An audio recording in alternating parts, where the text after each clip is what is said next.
नमस्कार दोस्तों, आज अपना 10th क्लास का हाफ ईयरली पेपर कंप्लीट हुआ। उसका सॉल्यूशन करके देखते हैं कितने अपने क्वेश्चन सही रहे, कितने गलत रहे। एक पेन और पेपर लेके बैठिए, उसमें टिक करते जाइए साथ साथ कि ये अपना क्वेश्चन सही था, ये क्वेश्चन गलत था, और गलत हुआ तो क्यों हुआ था, या कुछ क्वेश्चन समझने में कमी रही तो किस बेसिस पे कमी रही थी, वो सब सॉल्यूशन यहाँ करके देख रहे हैं अपन। चलो तो अपन अपने पहले क्वेश्चन में चलते हैं।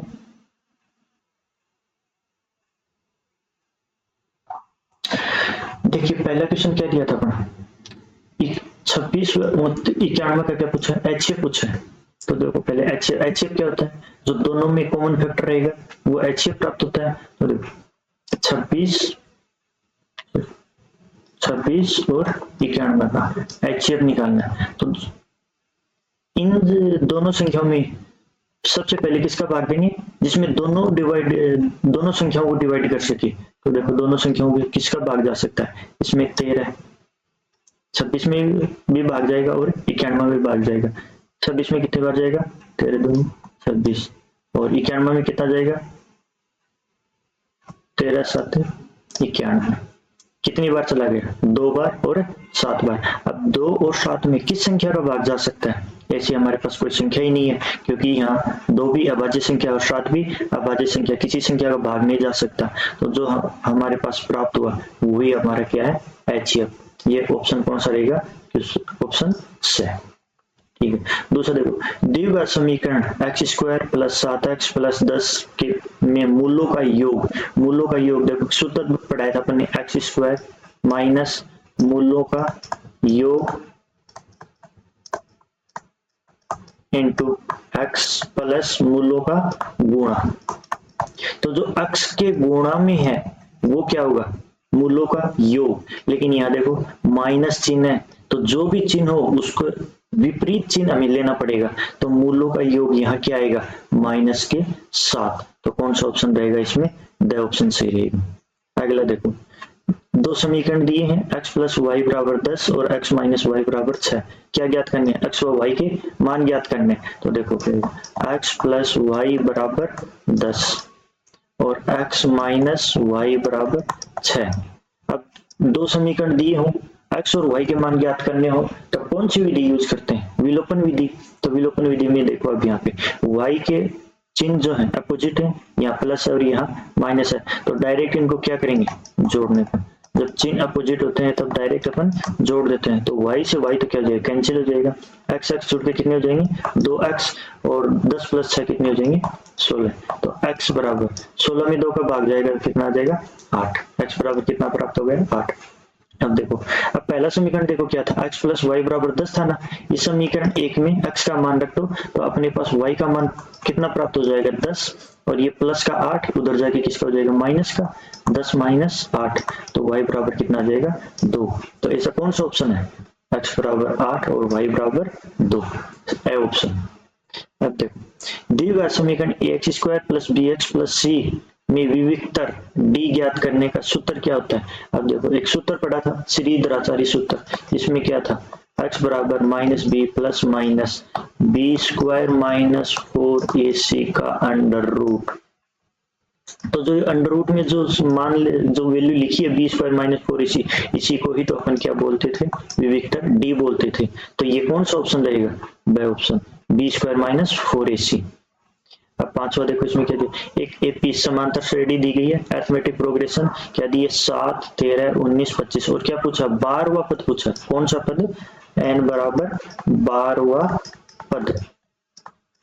तो देखो सबसे पहला मान किसका होता है, a का, तो a बराबर कितना दे दिया, 7। दूसरे और पहले का अंतर क्या होता है, डिफरेंस, 13 - 7 कितना आ गया, 6। अब अपने पास n बराबर 12 आ गए, a बराबर 7 आ गया, d बराबर 6 आ गया। तो nवां पद ज्ञात करने का सूत्र क्या था, Tn = a + n - 1 × d। इसमें मान रख दो, t क्या ज्ञात करना, 12वां पद, तो t 12 बराबर a कितना है, a 7 प्लस n - 1 मतलब 12 - 1 कितना हो जाएगा, 11। इंटू डी कितना है 6, कितना हो जाए 7 प्लस 11 को 6 से गुणा करोगे तो कितना आएगा 66, और ये 66 और 7 जोड़ के कितने हो जाएंगे 7 7 13 73। कौन सा ऑप्शन है ये 73 अवश्य, राइट। अब एक तो ये सूत्र इसमें बटा 2 है, तो ये एक तो श्रीधर आचार्य सूत्र याद रखना बहुत जगह काम आएगा, और इसमें एक ये 90वें पद के और भी आगे से क्वेश्चंस दिए गए वो देखेंगे। चलो ये 5 क्वेश्चन क्लियर हुए।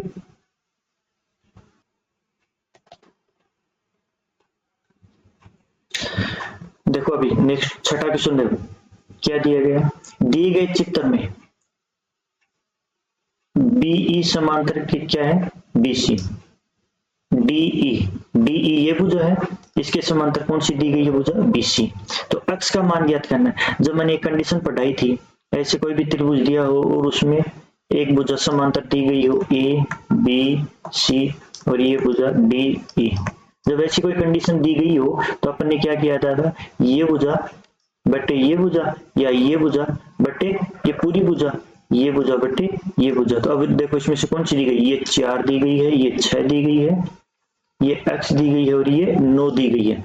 तो ये बटा ये बटा ये, तो AD बटा DB बराबर AE बटा EC। अब इसमें मान रख दो आप सीधा 4 बटे 6 बराबर x बटे 9।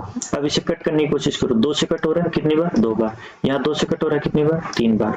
अब देखो नीचे दोनों के हर कट रहे हैं 3 से 1 बार और 3 से 3 बार, तो कितना आ गया 2 बटा 1 बराबर x बटे 3। अब यहाँ क्या होता है, ये संख्या भाग में है तो इधर गुणा में चली जाएगी, और ये भाग में, ये भी इधर किस में चली जाएगी गुणा में, इसे वज्र गुणा बोलते हैं। तो कितना आ जाएगा 2 गुणा 3 बराबर x गुणा 1, 3 दूनी 6 बराबर x। x का मान कितना आ गया 6। ये ऑप्शन कौन सा अपना डी ऑप्शन रहेगा।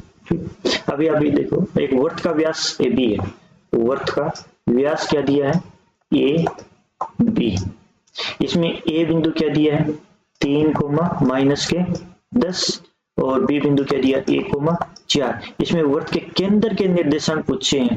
अब वर्त का केंद्र से ये देखो ये भी त्रिज्या है, ये भी त्रिज्या है, मतलब वर्त का केंद्र व्यास का मध्य बिंदु होता है। अब मध्य बिंदु ज्ञात करने का मैंने क्या बताया था, जैसे इसको x1 और y1 माने, इसको x2 और y2 माने, तो मध्य बिंदु ज्ञात करने का सूत्र क्या था x1 प्लस x2 बटे 2। ऐसे ही y बराबर क्या आएगा y1 प्लस y2 बटे 2।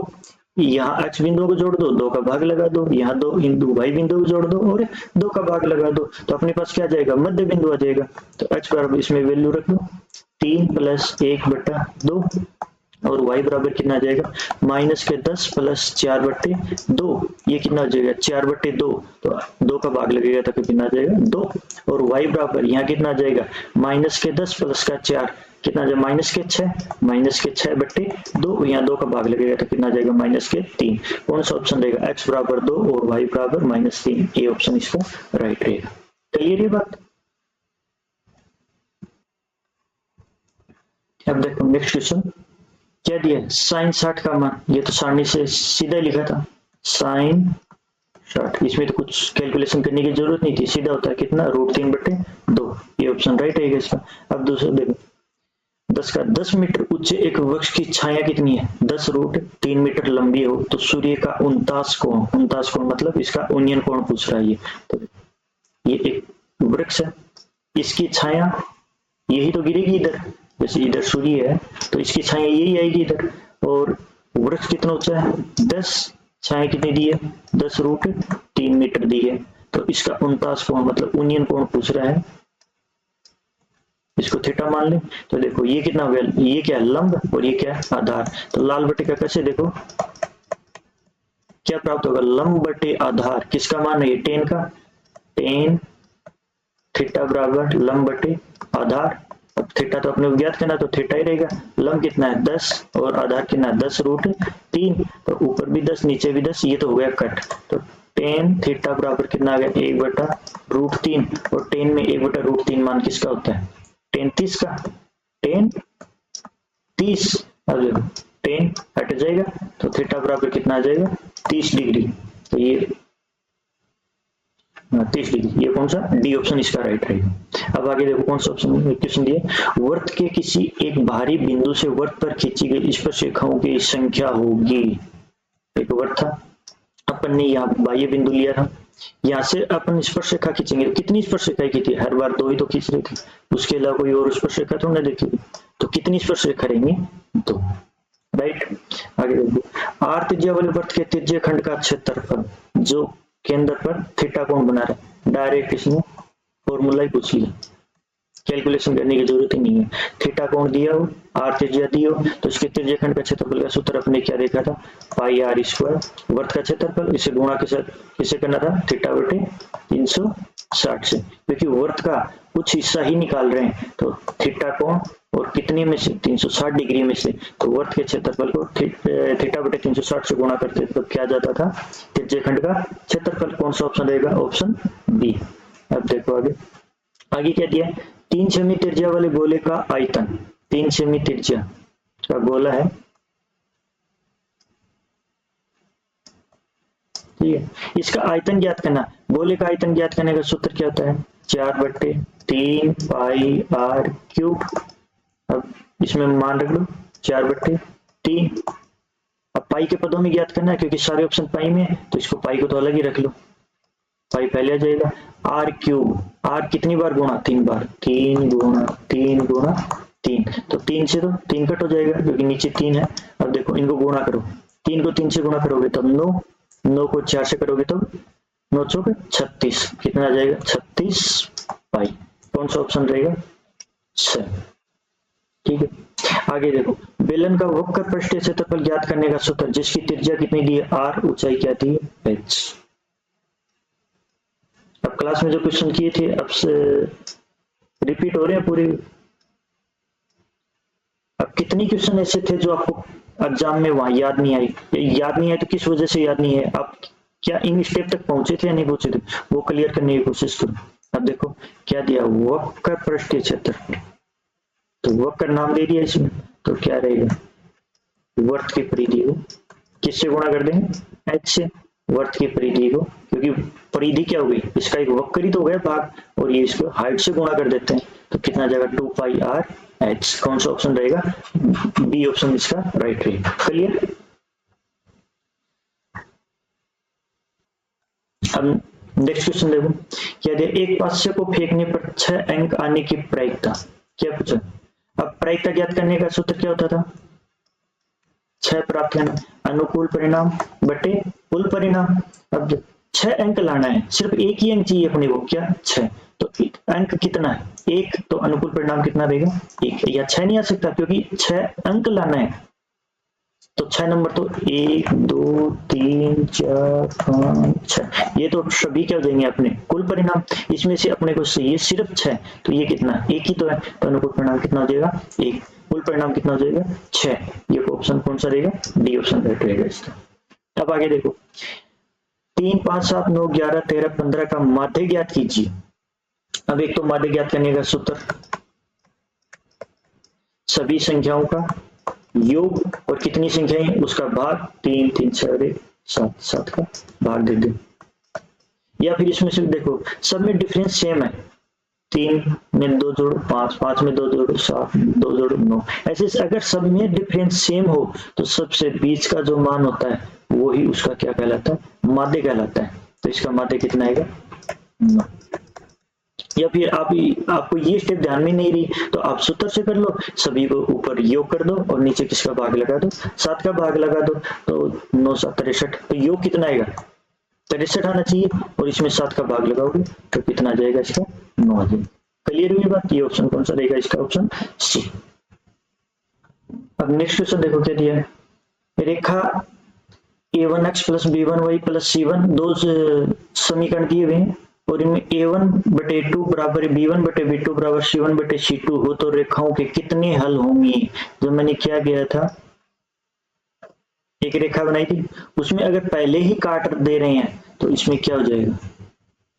अद्वितीय। कैसे हो जाएंगे?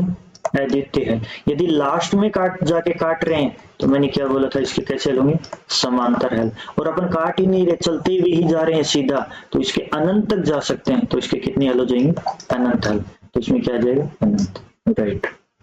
अब आगे क्या दिया, वर्त के किसी बिंदु पर स्पर्श रेखा, वर्त के किसी बिंदु पर स्पर्श रेखा, स्पर्श बिंदु से जाने वाली त्रिज्या, स्पर्श बिंदु से जाने वाली त्रिज्या होती है, तो इस पर क्या होगी, हमेशा 90 डिग्री का कोण बनाती है, और 90 डिग्री क्या हो जाएगी, लंबवत, राइट। अब आगे क्या दिया, घड़ी के मिनट की सुई द्वारा, घड़ी मिनट की सुई, अब देखो किसी भी दो संख्याओं के बीच में, जैसे 12 और 1 लिखा है, इन दो संख्याओं के बीच में हमेशा 30 डिग्री का कोण रहता है। कितना रहता है, 30 डिग्री का कोण रहता है। अब यह क्या दिया, घड़ी के मिनट की सुई 1 मिनट में कितना कोण बनाएगी। अब देखो मिनट की सुई 12 से चल के 1 पे जाएगी, तो कितने मिनट लगते हैं उसे, 5 मिनट लगते हैं। और इस 5 मिनट में कोण कितना बना रही है, वो 30 डिग्री का कोण बना रही है। अपने को चाहिए कितना, 1 मिनट में चाहिए, तो 1 मिनट में निकालने के लिए क्या करना पड़ेगा, 30 में 5 का भाग, तो कितना आ जाएगा, 6 डिग्री। कितना आ जाएगा, 6 डिग्री, राइट। आगे देखो, शंकु का आयतन, सीधा फॉर्मूला पूछा है, बेलन के आयतन में किसका भाग लगा दो, 3। किसका आयतन आ जाएगा, शंकु का आयतन आ जाएगा। क्लियर हुई बात। आगे देखो, किसी वर्त के किसी व्यास के सिरों पर, किसी वर्त के किसी व्यास, तो ये व्यास क्योंकि केंद्र से होकर हमेशा व्यास गुजरता है, व्यास के सिरों पर खींची गई स्पर्श रेखाएं, व्यास के सिरों पर स्पर्श रेखाएं खींची, ये होती हैं, अब ये समानांतर होती हैं। कैसी होती हैं, ये समानांतर। इसका आंसर हो जाएगा। अब आगे देखो क्या दिया, एक कंडीशन दी हुई है, इसका डायरेक्ट सूत्र होता है, सॉरी, बहुलक बराबर 3 गुणा माध्यक माइनस 2 गुणा माध्यक। अब इसने क्या दे दिया, 3 गुणा माध्यक एक तरफ रख दिया, तो ये कंडीशन दूसरी तरफ लेके जानी पड़ जाएगी, तो किस में आ जाएगी, प्लस में आ जाएगी, बहुलक प्लस 2 गुणा माध्यक बराबर क्या रह जाएगा, 3 गुणा माध्यक। तो 3 गुणा माध्यक एक तरफ दिया, आगे क्या दिया, बहुलक प्लस, बहुलक में क्या जोड़ें, कितना माध्य जोड़ें कि ये कंडीशन सेटिस्फाई कर जाए, तो कितना जोड़ेंगे, 2। ये कंडीशन याद रखना है, ये डायरेक्ट एक स्टेप है, बहुलक बराबर 3 गुणा माध्यक माइनस 2 गुणा माध्य। अब इसमें जैसी कंडीशन आपको पूछा है वैसे इसको पुट कर लो, वो कंडीशन प्राप्त हो जाएगी। तो अपन ने जैसा पूछा था उसके अकॉर्डिंग अपन ने बना ली, तो माध्य को किससे गुणा करेंगे, 2 से। ये बात क्लियर हुई यहाँ पे। अब इसमें नेक्स्ट क्वेश्चन देखो क्या दिया, 3825 के अभाज्य गुणनखंड करने हैं। क्या करने हैं, अभाज्य गुणनखंड। ऐसी संख्याएं जो और टुकड़ों में नहीं तोड़ी जा सकती, इसको क्या बोलते हैं, अभाज्य गुणनखंड। तो ये कितनी है, 3825।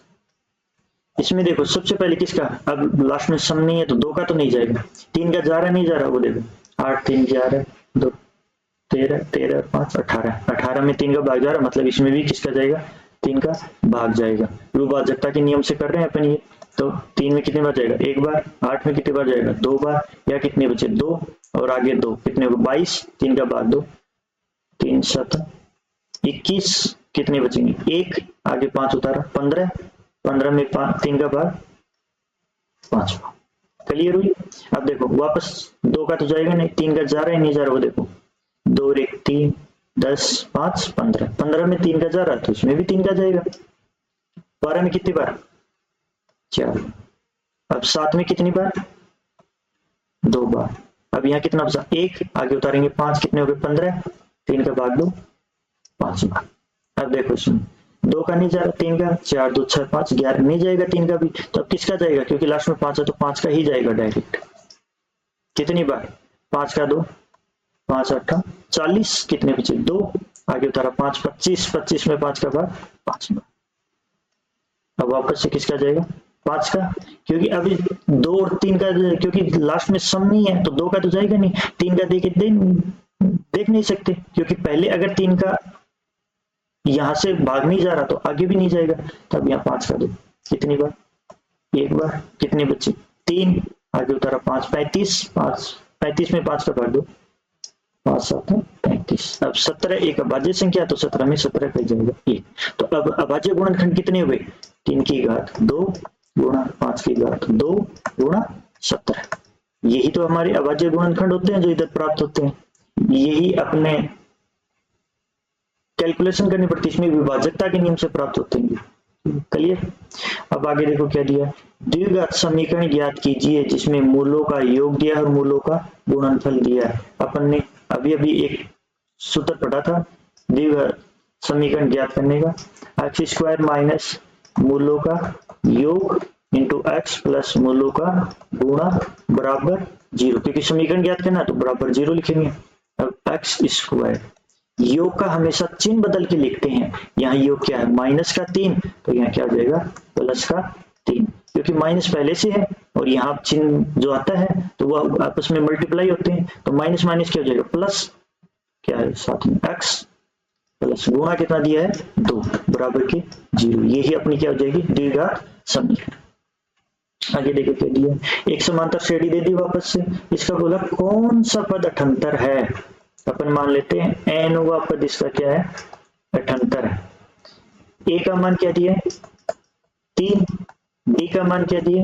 8 माइनस 3, किन्हीं भी दो लगातार पदों को घटा लो, 8 में से 3 गए 5, सूत्र में रख दो tn बराबर a plus n minus 1 into D.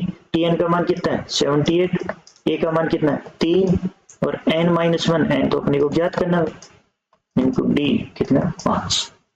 अब देखो ये प्लस का है, उधर जाके किसमें आ जाएगा? माइनस का, तो 78 में से 3 गए कितने आ जाएंगे? 75 n माइनस 1 इंटू 5। अभी देखो इधर किसमें, ये गुणा में है, उधर जाके किसमें आएगा? भाग में, तो n माइनस 1 बराबर 75, 5 कितनी बार भाग जाएगा? 15 बार। अब ये एक इधर किसमें? माइनस में, उधर जाके किसमें आएगा? प्लस में, तो n बराबर 15 प्लस 1 कितने जाएंगे? 16। तो कौन सा पद? 16वां पद। इसमें क्या रहेगा? कौन सा पद अठंतर रहेगा? तो 16वां पद इसका क्या रहेगा? 78 अठंतर रहेगा। क्लियर हुई ये बात? अब आगे देखो क्या दिया है, साइन 60 कोस 30 प्लस साइन 30 कोस 60। अब इसका दो कंडीशन से इसे कर सकते हैं। एक तो इसका डायरेक्ट मान रख लो, साइन 30 का मान कितना होता है? √3/2 गुणा कोस 30 का मान कितना होता है? 1/2। सॉरी, साइन 30 का भी क्या रहेगा? √3/2 प्लस साइन 30 का मान 1/2 गुणा कोस 60 का मान 1/2। √3 को गुणा करोगे तो कितना जाएगा? 3 और 2 को 2 से गुणा करोगे कितना जाएगा? 4। बस 1 गुणा 1 1, 2 गुणा 2 4। अब नीचे सेम है तो एलसीएम क्या रहेगा? 4। नीचे सेम तो ऊपर भी क्या रहेगा? सेम ही रहेगा, 3 प्लस 1 तो 4/4 कितना आ जाएगा? 1। क्लियर हुई ये बात? अब इसमें नेक्स्ट क्वेश्चन देखो,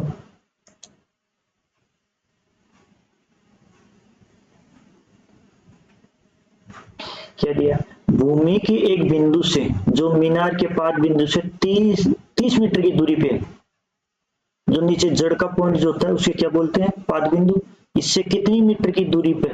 भूमि के एक बिंदु से जो मीनार के पाद बिंदु से 30 मीटर की दूरी पे, कितने मीटर की दूरी पे? 30 मीटर। मीनार के शिखर का उन्नयन कोण, मीनार का शिखर ये है, इसका उन्नयन कोण कितना हुआ? 30 डिग्री। मीनार की ऊंचाई ज्ञात करनी है अपने को, क्या कहते हैं? h। अब देखो ये 90 डिग्री कोण समकोण त्रिभुज में, ये क्या रहेगा? लंब, ये क्या रहेगा? आधार। लंब बटे आधार किसमें संबंध होता है? लाल बटे का कैसे देख लो, टेन में, तो कितना आ जाएगा? टेन थीटा बराबर लंब बटे आधार। थीटा का मान कितना है? 30 डिग्री बराबर लंब कितना है? h, आधार कितना है? 30। टेन 30 का मान 1/√3 बराबर h बटे 30। अब 30 यहाँ भाग में, क्योंकि अपन को सिर्फ h ज्ञात करना है तो इसके साथ जो भी वैल्यू उसे हटाना पड़ेगा। ये भाग में, इधर किस में चली जाएगी? गुणा में, तो h बराबर 30/√3। अब हर में कभी भी रूट नहीं रहता है तो अपन क्या करेंगे? इसे √3 और √3 से ऊपर नीचे गुणा कर देंगे तो कितना आ जाएगा? 30√3 और √3 को गुणा करोगे तो कितना आ जाएगा? 9। सॉरी, √3 को गुणा करोगे तो रूट हट जाता है, कितना आ जाएगा? 3। अब 3 30 में भाग दो, कितनी बार जा रहा है? 10 बार जा रहा है, तो h बराबर कितना आ गया? 10√3। और ये किस में दिया था? मीटर में, तो कुछ कितनी हो जाएगी? 10√3। क्लियर हुई बात? अब इसमें 4 का क्वेश्चन देखो क्या दिया है। सिद्ध कीजिए कि 3 + 2√5 एक अपरिमेय संख्या है। प्रश्नावली 1.2 का पहला ही क्वेश्चन दे दिया, पहला या दूसरा ऐसा कुछ क्वेश्चन है वही दे दिया। आपने बहुत बार टेस्टों में भी दिया था ये कि 3 + 2√5 को अपरिमेय संख्या सिद्ध कीजिए। तो अपन देखो इसको पहले क्या मान के चलेंगे? परिमेय संख्या मान के चलेंगे। तो परिमेय संख्या किस रूप में होती है? p/q। तो यहाँ a/b मानते हैं, a/b रूप में परिमेय संख्या मानेंगे।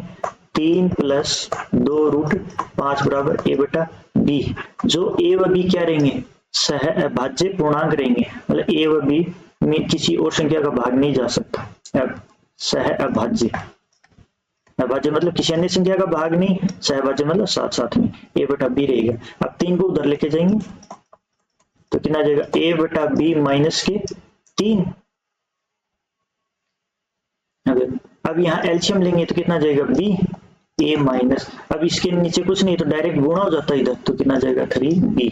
और इधर क्या? 2√5। अब 2 गुणा में है, इसे इधर भेजेंगे तो किसमें जाएगा? भाग में, तो कितना जाएगा? √5 बराबर a - 3b/2b। तो भी आ गया।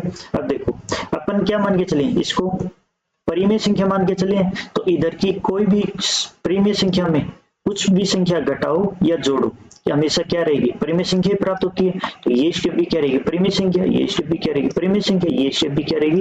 परिमेय संख्या। अगर इसका एक भाग परिमेय संख्या है तो बराबर का मतलब क्या होता है? जैसा इस तरह वैसा ही उस तरफ। तो ये अगर RHS पार्ट इसका राइट हैंड साइड पार्ट इसका अगर परिमेय संख्या है तो लेफ्ट हैंड साइड पार्ट भी क्या होना चाहिए? परिमेय संख्या। जबकि √5 तो क्या अपन ने पढ़ी थी? √5 तो एक अपरिमेय संख्या है।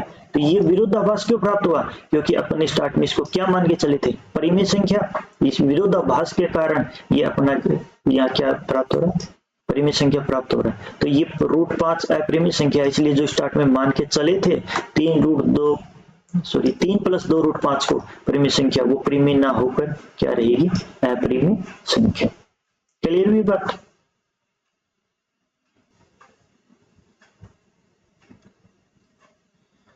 अब देखो नेक्स्ट क्वेश्चन 5 का क्या दिया?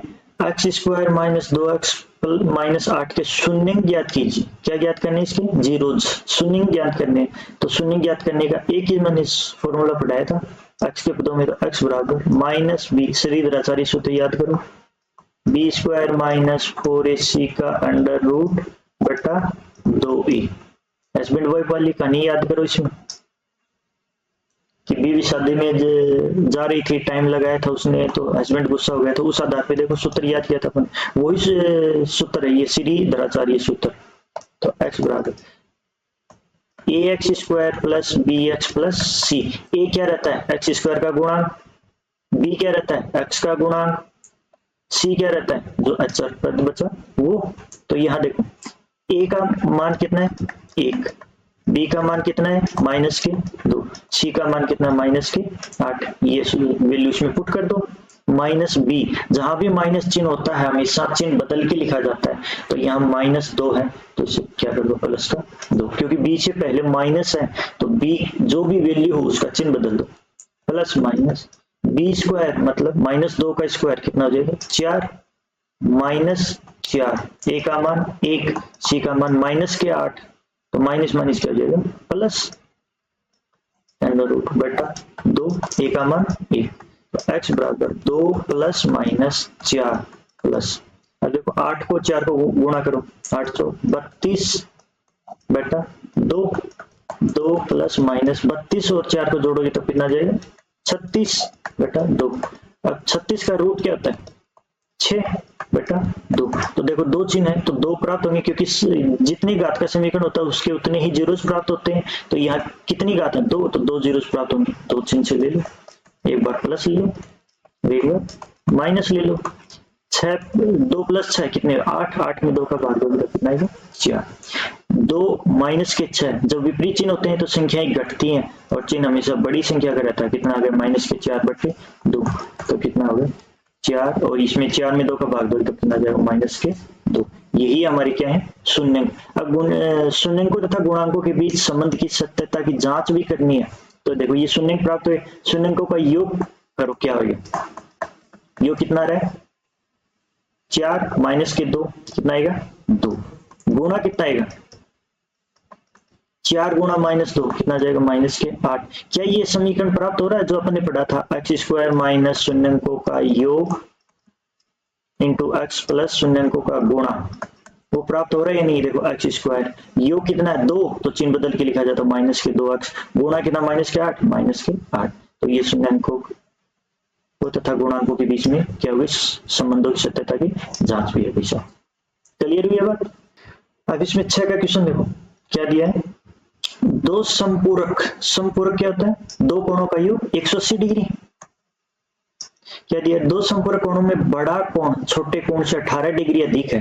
जैसे ये मान ले x, तो दूसरा बड़ा कोण कितना जाए छोटे वाले से 18 डिग्री ज्यादा, उन्हें ज्ञात करना है। तो दो कोण दिए, इनका योग कितना रहेगा 180 डिग्री, तो इनको जोड़ दो x प्लस 18 बराबर 180 डिग्री, क्योंकि संपूरक क्या होता है 180 डिग्री, पूरक क्या होता है 90 डिग्री। तो यहाँ संपूरक दिया तो कितना आएगा 180 डिग्री। x जोड़ के कितने जाएंगे 2x प्लस 18 बराबर 180, 2x 18 उधर जाएगा तो 180 माइनस 18 कितना आ जाएगा 2x बराबर 162। दो गुणा में है, इधर किस में जाएगा भाग में, तो कितने बार भाग जाएगा 81। तो x का मान कितना आ गया 81। तो ये कोण दिया था एक तो x बराबर 81 डिग्री और दूसरा कोण क्या था x प्लस 18, तो कितना आ जाएगा 81 प्लस 18 कितना आ जाएगा 99 डिग्री। तो एक कोण हो गया 81 डिग्री और दूसरा कोण हो गया 99 डिग्री। क्लियर हुई बात।